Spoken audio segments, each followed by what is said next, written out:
નમસ્કાર. આજનો દિવસ એટલે કે 23 ડિસેમ્બર ખરેખર ખાસ રહ્યો. એક તરફ એક વ્યક્તિએ સંપત્તિના એવા રેકોર્ડ બનાવ્યા જે ક્યારેય બન્યા નથી, તો બીજી તરફ બે દેશો એકબીજાની નજીક આવ્યા અને આપણા દેશે પણ ટેકનોલોજીમાં એક મોટી છલાંગ લગાવી છે. તો ચાલો આજના દિવસની આ બધી મોટી ખબરોને જરા વિગતવાર સમજીએ. ચાલો શરૂઆત કરીએ એક આંકડાથી. $749 બિલિયન. કદાચ સાંભળવામાં તો ખાલી એક નંબર લાગે, પણ સવાલ એ છે કે આ રકમ ખરેખર કેટલી મોટી છે. અને આ સવાલનો જવાબ જ આપણને ઇતિહાસના એક નવા પાના પર લઈ જશે. આ આંકડાને સમજાવવા માટે ચાલો એક સરખામણી કરીએ. ઇલોન મસ્કની સંપત્તિ કેટલી છે? તો ભારતના બે સૌથી મોટા ઉદ્યોગપતિઓ મુકેશ અંબાણી અને ગૌતમ અડાણી, એમની કુલ સંપત્તિ ભેગી કરીએ ને તો એના કરતાં પણ 4 ગણી વધારે. આના પરથી જ ખ્યાલ આવે કે દુનિયામાં ટેકનોલોજી કેટલી ઝડપથી સંપત્તિ બનાવી રહી છે. તો આ સંપત્તિનું નવું શિખર, ચાલો એની પાછળની વાતને થોડી વધુ ઊંડાણથી જોઈએ. અને આ રહી એ મોટી ખબર.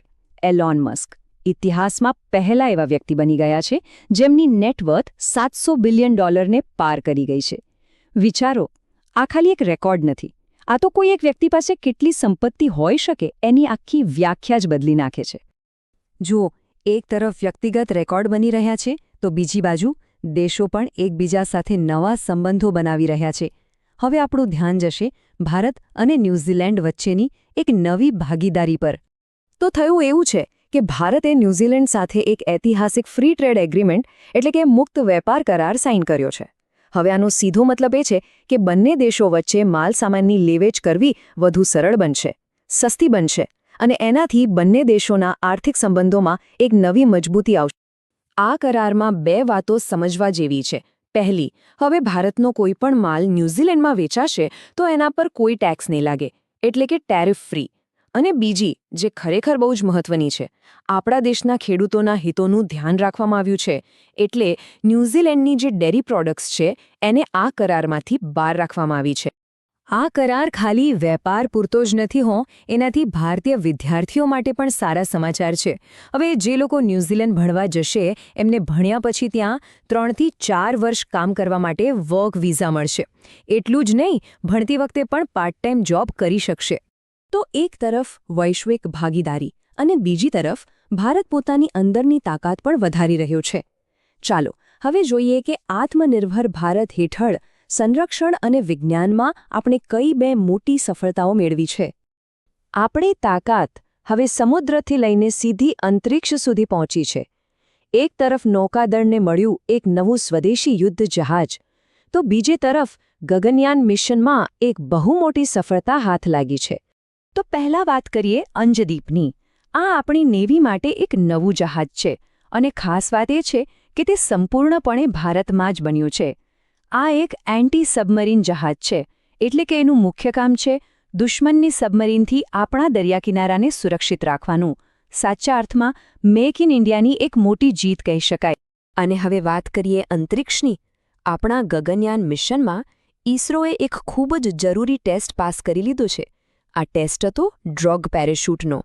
હવે આ પેરાશૂટ એટલા માટે જરૂરી છે કારણ કે જ્યારે આપણા અવકાશયાત્રીઓ પાછા આવશે ત્યારે એમને સુરક્ષિત રીતે પૃથ્વી પર ઉતારવામાં આ જ મદદ કરશે.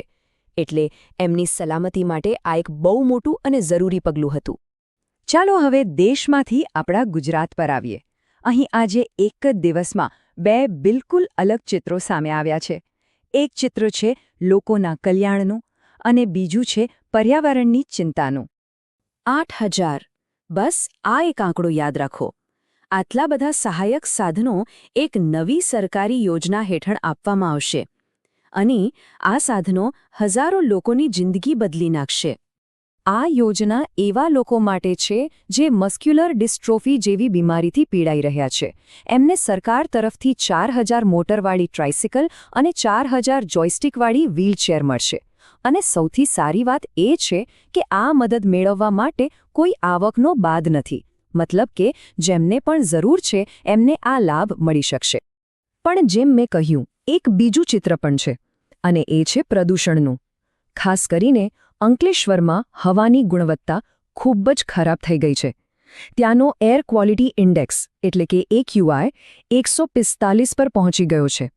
આનો સીધો મતલબ એ છે કે ત્યાંની હવા શ્વાસ લેવા માટે ખૂબ જ નુકસાનકારક છે અને આ આંકડો બીજા ઔદ્યોગિક વિસ્તારો કરતાં પણ વધારે છે. સારું, તો આ હતી મુખ્ય ખબરો. હવે ફટાફટ દિવસની બીજી કેટલીક મહત્વની ઘટનાઓ પર પણ એક નજર કરી લઈએ. તો ક્રિકેટની દુનિયામાંથી સારા સમાચાર છે. સ્મૃતિ મંધાનાએ T20માં 4000 રન પૂરા કરીને એક મોટો રેકોર્ડ બનાવ્યો છે. વૈશ્વિક સ્તરે વાત કરીએ તો ગાઝાના પુનર્નિર્માણ માટે એક મોટી યોજનાની વાત ચાલી રહી છે. અને હા, ખગોળશાસ્ત્રની દૃષ્ટિએ હમણાં 2 દિવસ પહેલાં જ આપણે ઉત્તર ગોળાર્ધમાં વર્ષનો સૌથી ટૂંકો દિવસ જોયો. અને ભારતમાં આજના દિવસનું એક ખાસ મહત્વ છે. 23 ડિસેમ્બર એટલે રાષ્ટ્રીય કિસાન દિવસ. આપણા પૂર્વ વડાપ્રધાન અને ખેડૂતોના મોટા નેતા ચૌધરી ચરણસિંહની યાદમાં આ દિવસ ઉજવાય છે. જો આપણે ઇતિહાસના પાના પલટાવીએ તો પણ 23 ડિસેમ્બરનો દિવસ ઘણો મહત્વનો રહ્યો છે. 1912માં દિલ્હી બોમ્બ કેસની ઘટના બની. 1921માં ગુરુદેવ ટાગોરે વિશ્વભારતી યુનિવર્સિટીની સ્થાપના કરી. 1926માં સ્વામી શ્રદ્ધાનંદે બલિદાન આપ્યું અને 2004માં ભારતના આર્થિક સુધારાના પિતા ગણાતા PV નરસિમ્હા રાવનું નિધન પણ આ જ દિવસે થયું હતું.